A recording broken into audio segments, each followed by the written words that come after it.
And now we are going to have a talk on experiences of the Daara, Islamic school in the Gambia, by our Center Director, Dr. Bai Cham.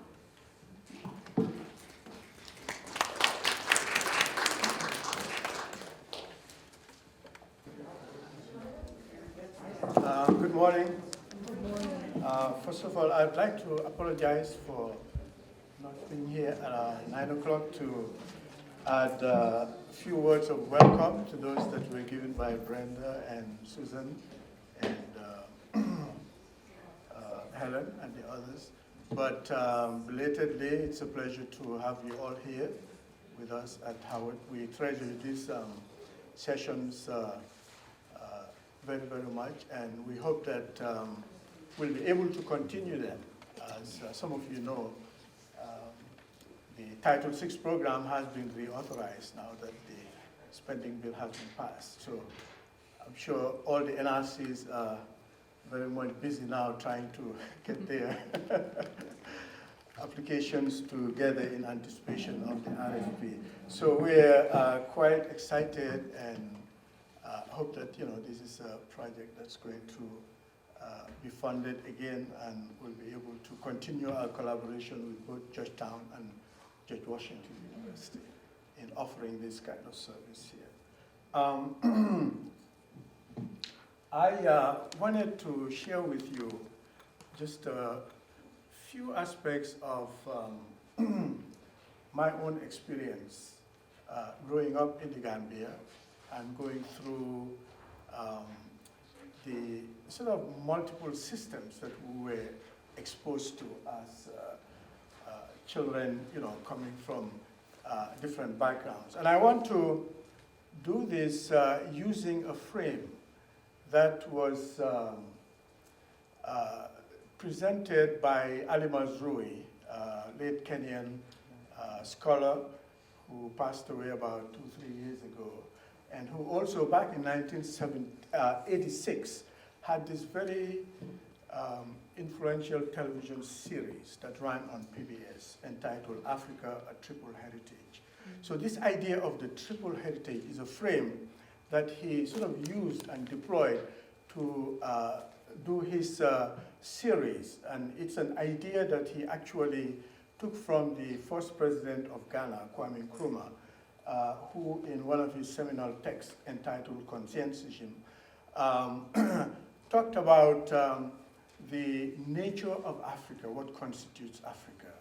And this idea of Africa being constituted by a triple heritage of indigenous Africa, Euro-Christianity, and Arab-Islamic sort of forces and experiences was one that we found quite useful in looking at those elements that shape and continue to shape contemporary Africa. So these are forces, these three major forces here that Mazrui refers to as the triple heritage of Africa. These are forces that have acted and interacted over time to shape and influence what we know as contemporary Africa today.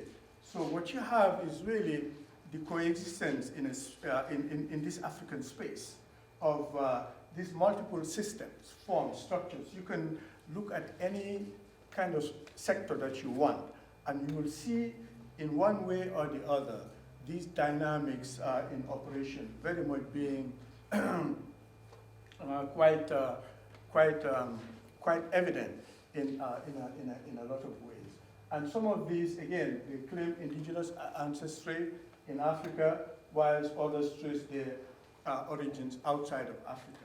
But in spite of these different origins, what is interesting is that these forms continue to exist side by side, influencing, confronting, and interacting with each other, dialogically and in mutually transformative ways. And this is something that I really want to emphasize.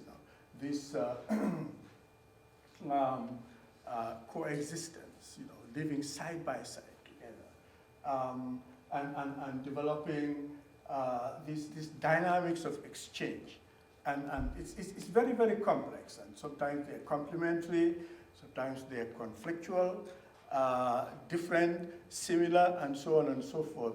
But all of them acting together in these various fashions have produced what one can look at as something that really has been very transformative in a lot of ways in terms of African experiences.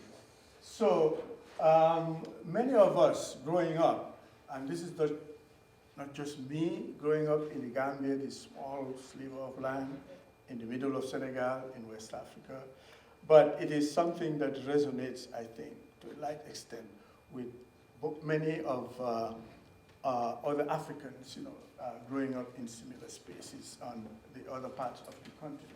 So the experiences of many of us is really one of this continued diversity, multiplicity, pluralism, etc. in many of these different sectors. So one grows up really navigating these different systems, these different worlds, negotiating the very different complexities and dynamics of these different worlds. And I want to refer here to, it's not a children's novel, but it's, I think, one that's quite accessible here. The work of Cheikh Hamidou Kane from Senegal, entitled Ambiguous Adventure, L'Aventure Ambiguë in French. It's a novel that was published in the early 60s, but one that, again, captures these dynamics of this triple heritage that Nkrumah and Mazrui we're talking about. And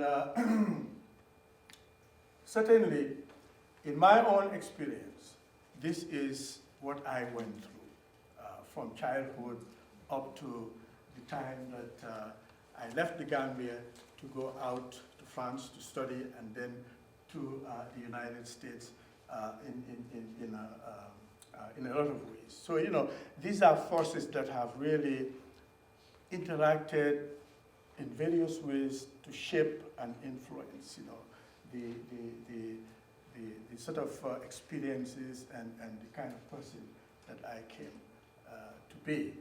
I wanted to, Gambia is just like Senegal, is a country that has a population of almost 95% Muslim. So it's a Muslim majority country.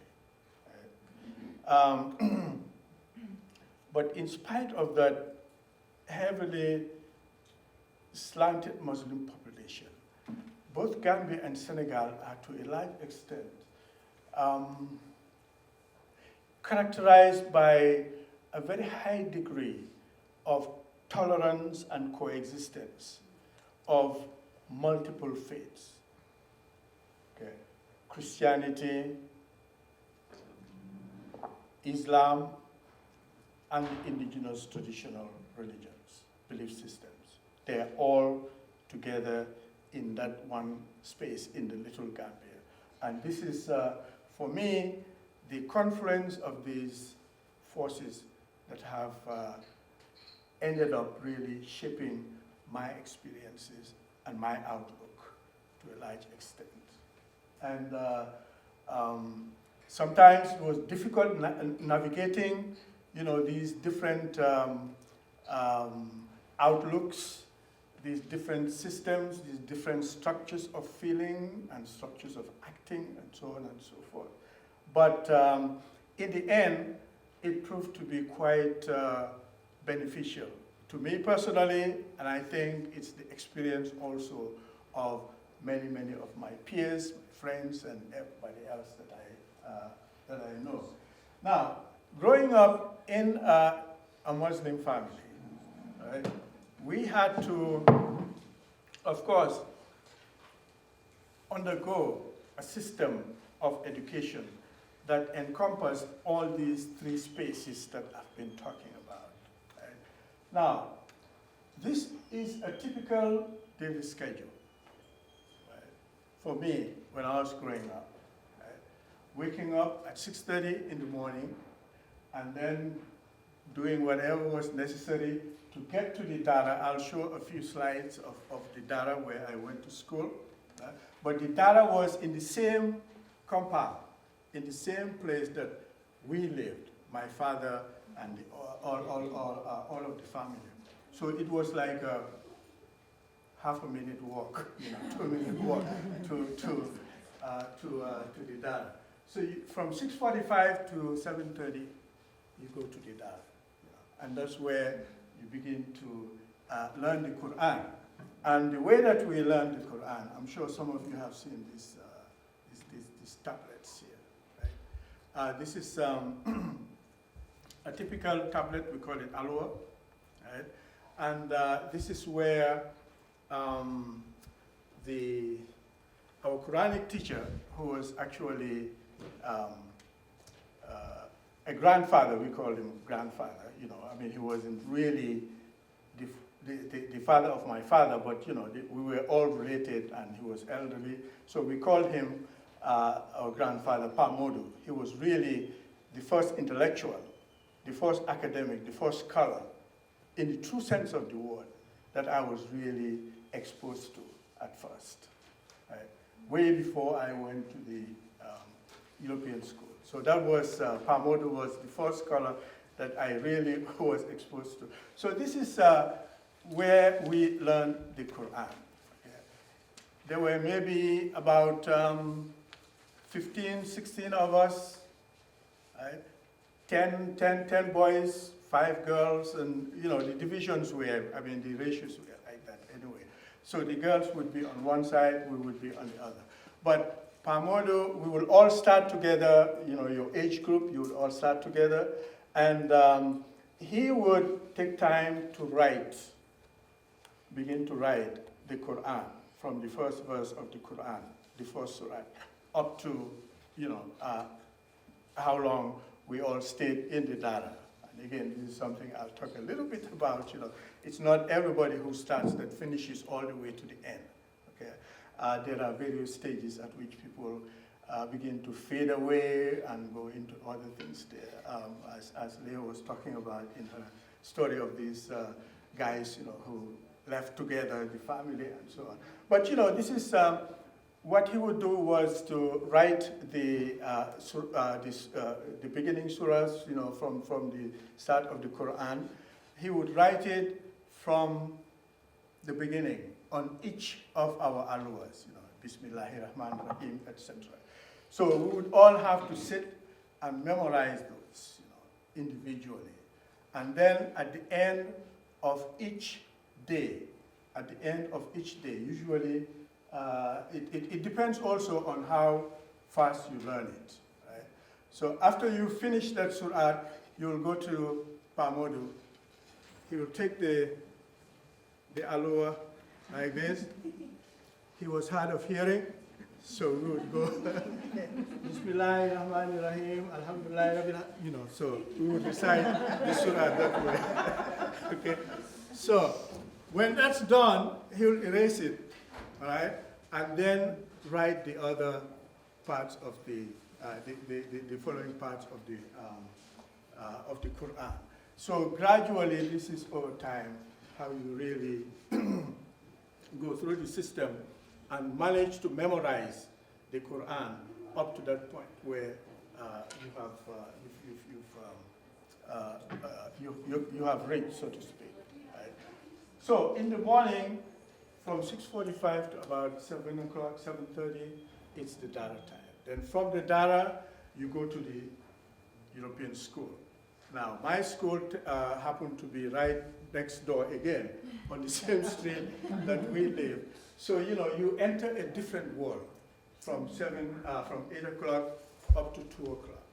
And here you were exposed to, again, a different world, a different system, right? Different values and so on and so forth. Yeah? And it depends also on primary and secondary school, because the time that I started secondary school was also the time when I came to take a class called RK, Religious Knowledge. And because it was a Methodist high school that I went to, that religious knowledge was basically the Bible. So we started studying the Bible also, from beginning up to the end. Okay? We basically memorized the Bible, just like we memorized the Quran. So we were equipped with both of these sort of seminal texts, and that proved to be really quite beneficial in a lot of ways for many of us. Then from school, you come back home after lunch, and you're back to the Daara again for about an hour, hour and a half, right? And then from there, you go back to the house, and you do your homework from the school, and then from there, it's work, play, doing all the other things that kids do. Now, in the evenings, usually, these were reserved for all kinds of activities, including storytellings, particularly, and what I'm describing here is basically an urban phenomenon, because the schedule and the dynamics in the rural areas tend to be a little bit different, but they're basically the same. But evenings were usually reserved for storytellings, and this is where we were also exposed to some of the indigenous traditions, these oral narratives, these folk tales, and the proverbs, the riddles, and all of these other genres that you see in the oral traditions that instill in you certain values and certain habits of critical thinking and all of those other things. These stories that are moralistic stories, the trickster stories, the heroic narratives, the praise poems, and so on and so forth. So you grow up really being groomed in some of the fundamentals of the skills and also the content that these stories try to convey to us as kids. And this experience of the indigenous sort of educational system is dramatized in a film that some of you may have seen or may even have used, entitled Keita, Heritage of the Griot, which is a story that takes place in Burkina Faso. But it's a story that is based, it's adapted from this seminal text from the Mande people entitled the Sundiata Epic. But it's a text that sort of puts side by side the experience of indigenous education and the Western-based French educational system. Now, Saturdays, Sundays, and Wednesdays were a little bit different in terms of the schedules. Now, in the Islamic, well, at least in our own case in the Gambia, Wednesdays were days that were off in terms of the Daara. You don't go to the Daara on Wednesday. In fact, it has engendered this saying in Wolof, which is called Nopi Alarba. Nopi Alarba is, Wednesday's ears, literally, Wednesday's ears. And what that means is that on Wednesdays it's quiet. Because on all the other days, the Daara is like, everybody's shouting, when you're learning, it's not like you're going, no. You're shouting at the top of your voice. And, I'm sure you've seen scenes of that dramatized somewhere. So there's that metaphor that is used for that day when, there's relative quiet, so on Wednesdays, we don't go to the Daara, but it's used as a day to do some work. Work either for Pamodu, okay? Not the kind of strenuous work that you find in the rural areas where, again, I think, I'm sorry I haven't read your book yet, but I'm going to definitely do that. But you've seen these negative images of the Quranic teachers who abuse these kids, subjecting them to all sorts of labor and also sending them out into the streets to beg and so on and so forth. really exposing them to all of these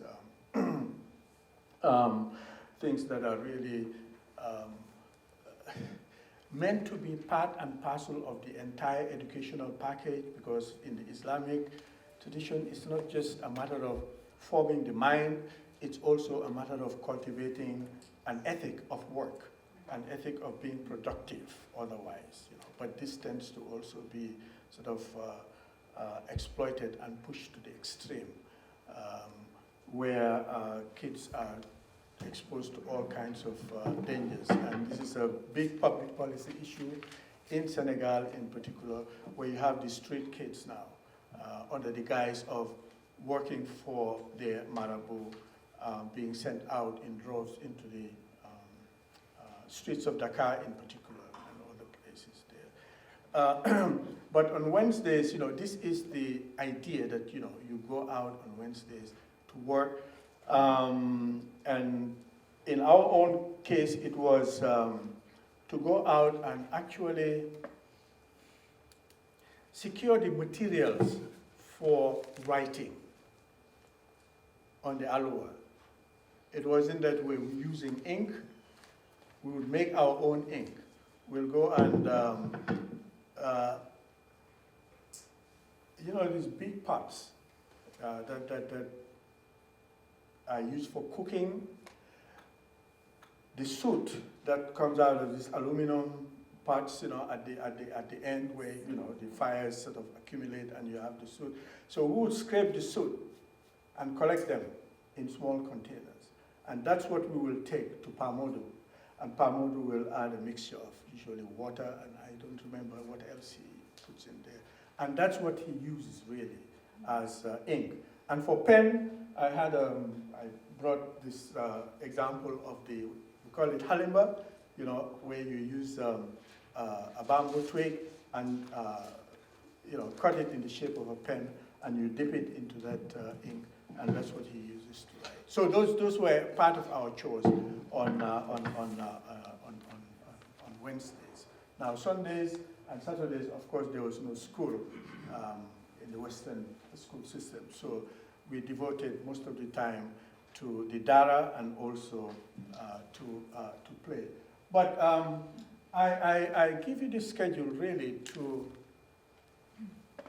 emphasize the ways in which these three systems interacted to give us, skills that were of different origins, but skills that complemented each other in ways that became very, very transformative and productive in many areas of our life, of our intellectual, of our physical and emotional development, and so on and so forth.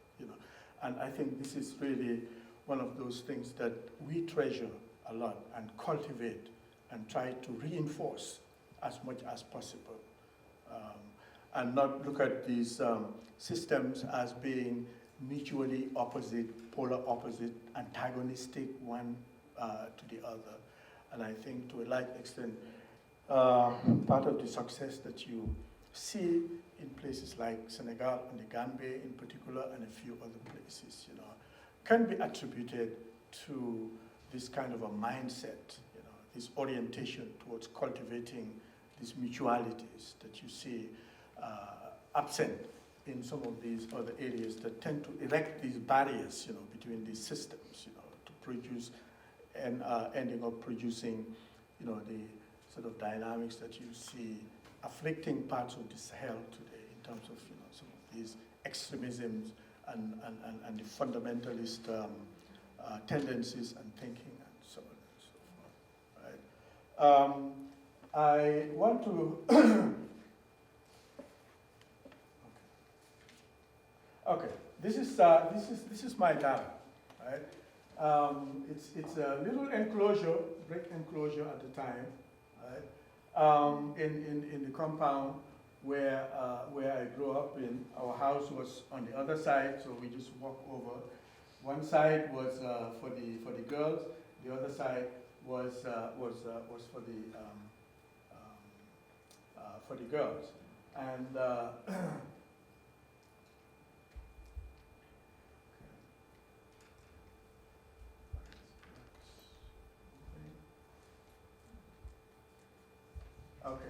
So these are shots of the Daara, and behind is the house of my grandfather, Pamodo, the one who was a teacher. And these are just close-up shots of the Daara. That's his house there. And this is an example of the ways that efforts are being deployed now to try to preserve at least physical evidence, memories of some of the instruments of education that were used in the past. Because now what you have is that technology has taken over. Right? So in the Daara, you no longer have Daaras like the one that I've just shown you. Okay? People either have them in their own houses now, individual instruction, or they have them in more formalized institutions, just like schools now, particularly in these efforts to modernize the Daara. And there's the use of technology, social media, these smartphones, tablets, and instead of these alwas now, what you see people using pen and paper to write and memorize and preserve the verses of the Quran for some of the young kids going forward. And this is something, this is the alwa that is exhibited at the National Museum in the Gambia. And this is the mosque where in between we would also go to pray. I mean, some of us have strayed away, you know, but over time, but this is as kids, you know, between lessons and so on, and at the specific time of the prayers, you know, when we were at the Daara, we were obliged to go there. Now, I took a photo of these young women standing on the road looking for a ride after school. Now, this is something that you find typical today in Gambia and in Senegal in particular, where now, instead of the Daaras, you know, you have the Islamic education being integrated into the formal school system. So you have these high schools that are basically religious Islamic high schools, just like the Methodist high school that I went to. I mean, the Muslims, Islam came into the game sort of late, but you know, they have now developed a system of these formal schools, and some of them are really among the top performing schools that you find in the Gambia in particular. And they are obliged, the women in particular, are obliged to don these kind of uniforms and the headscarf. And you can see them all over the city when school breaks or before they go to school. But ironically, the boys are not subjected to this kind of dress code. This didn't come out very well. You do find a spectrum of these sort of Muslims in the Gambia as well as in Senegal. You know, from these ones who are totally veiled, you know, these mostly among the ones that subscribe to the Ahmadiyya, you know, the ones from Pakistan, and you see them again all over the place, both in the schools as well as outside in the general communities there. This is the Catholic church that was, again, within maybe 5-6 blocks from our house. You know. And we, as kids, also used to go to the Catholic church, actually, especially during Christmas time and Easter, you know, because these are yeah, it's quite interesting. Easter and Christmas in the Gambia and in Senegal, these are festivities that are celebrated more by the Muslims than by the Christians themselves. You know. So it's a very interesting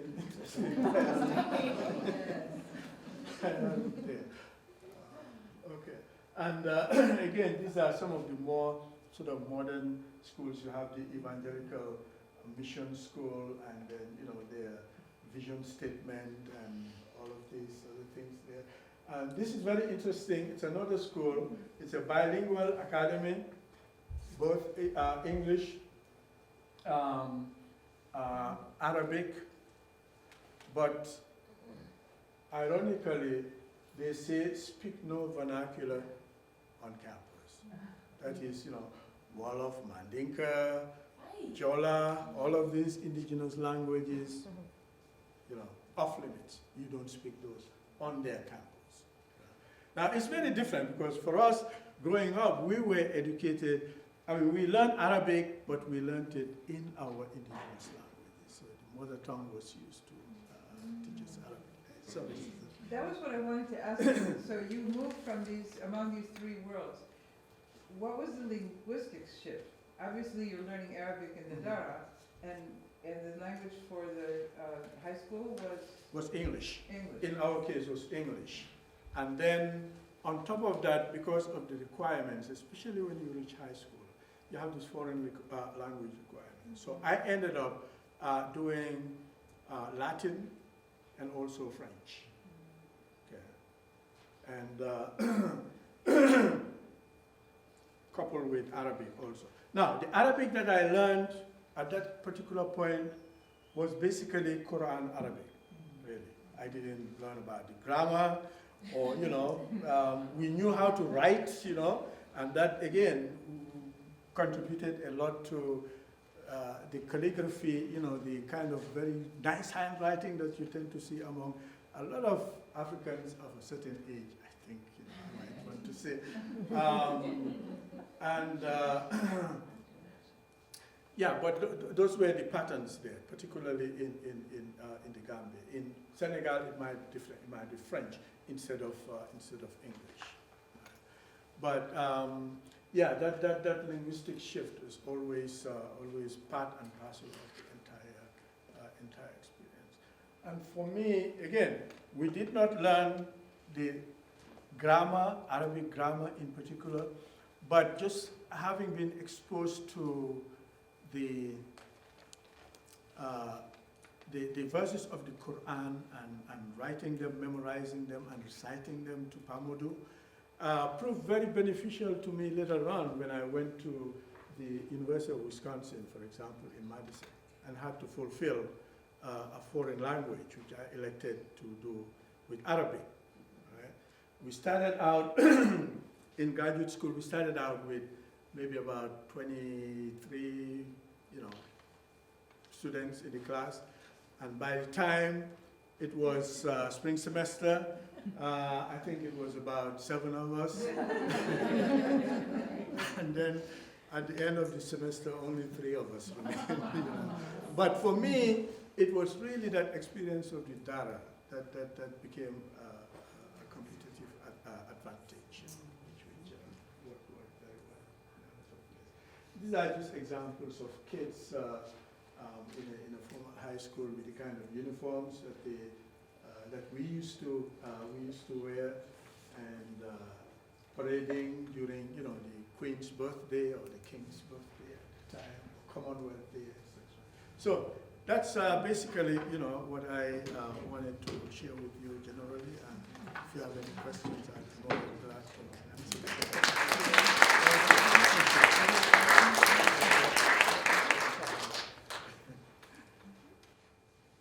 Yes. Yeah, you mentioned how you would make the ink for writing on the book. When you removed, the day's verses, how did you do that, and what did you do with that water or? Well, okay. Sometimes, and that's an interesting question, because the writing is considered to be very holy, has certain powers. Sometimes when you erase it, you don't throw the water away. Okay, you catch the water as you erase it. You'll catch the water, and you'll either use it to douse yourself with it to give yourself that power of the Quranic verses, right? And in the case of these marabouts, you have this system of these people who are reputed to be able to do things, you know, to transform things, people's life. You know. Some refer to it as sorcery, magic, or whatever. But you know, the marabouts are ones that are consulted by people who want to have certain ailments taken care of, or want to put a hex on somebody, and so on and so forth. But some of these marabouts, you know, when consulted, will write these verses from the Quran, and then they will use water to erase those verses and prescribe those as sort of medication for people for different kinds of purposes, and they will actually drink them, which is not healthy. But you know, psychologically, it does something to make out. Just one more question after that. Oh, okay, yeah. One more question. Just quickly about the schedule, I was curious about when is there worship on Friday in that Muslim community? Okay, so would you leave school to go worship, or how would that work? Oh, for sure, that day of Jummah, Yom Jummah, exactly. So between, because in schools, on Friday, schools practically break at about 12 o'clock or so, yeah. Okay. All right, thank you. Thank you.